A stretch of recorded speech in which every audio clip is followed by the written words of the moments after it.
Big boss ಮಾಜಿ ಸ್ಪರ್ಧಿಗಳು ಮಚ್ಚು ಹಿಡಿದು ರೀಲ್ಸ್ ಮಾಡಿರುವ ವಿಚಾರಕ್ಕೆ ಸಂಬಂಧಪಟ್ಟಂತೆ ಈಗಾಗಲೇ ಬಸವೇಶ್ವರ ನಗರ ಪೊಲೀಸ್ ಠಾಣೆಗೆ ರಜತ್ ಪತ್ನಿ ಆಗಮಿಸಿದ್ದಾರೆ.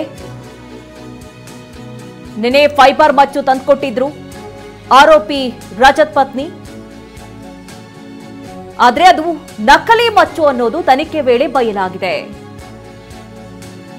ಹೀಗಾಗಿ ಅಸಲಿ ಮಚ್ಚು ಪತ್ತೆ ಮಾಡೋ ಸಲುವಾಗಿ ನೋಟಿಸ್ ಅನ್ನ ನೀಡಲಾಗಿತ್ತು.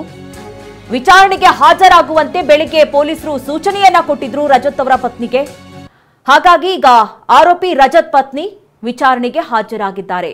ನೋಡಿ, ಅವರು ಸ್ಟೇಷನ್ಗೆ ಬರ್ತಾ ಇರುವಂತಹ ದೃಶ್ಯಗಳನ್ನ ಕೂಡ ಗಮನಿಸ್ತಾ ಇದ್ದೀರಿ. ಇನ್ನು ರಜತ್ ಹಾಗೆ ವಿನಯ್ ಗೌಡ ಏನು ಮಚ್ಚು ಹಿಡಿದು ರೀಲ್ಸ್ ಅನ್ನ ಮಾಡಿದ್ರು, ಅವರನ್ನ ನಿನ್ನೆ ಅರೆಸ್ಟ್ ಮಾಡಲಾಗಿತ್ತು. ಹಾಗೆ ಅವರ ಜಾಮೀನಿನ ಮೇಲೆ ಬಿಡುಗಡೆ ಮಾಡಲಾಗಿತ್ತು. ಇವತ್ತು ಮಹಜರ್ ಕೂಡ ಅಂದ್ರೆ ಸ್ಥಳ ಮಹಜರ್ ಕೂಡ ನಡೆಸಲಾಯಿತು.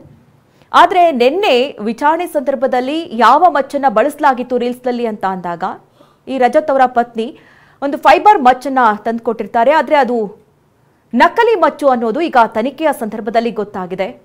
ನೋಡಿದ ಹಾಗೆ ಅವರು ರೀಲ್ಸ್ನಲ್ಲಿ ಬಳಸಿದಂತಹ ಮಚ್ಚು ಹಾಗೆ ಏನು ಅವರು ನಕಲಿ ಮಚ್ಚು ಫೈಬರ್ದು ತಂದುಕೊಟ್ಟಿದ್ದಾರೆ, ಅದೆರಡೂ ಕೂಡ ಮ್ಯಾಚ್ ಆಗ್ತಾ ಇಲ್ಲ. ಹೀಗಾಗಿ ಮತ್ತೆ ಅವರನ್ನ ವಿಚಾರಣೆಗೆ ಕರೆಯಲಾಗಿದೆ.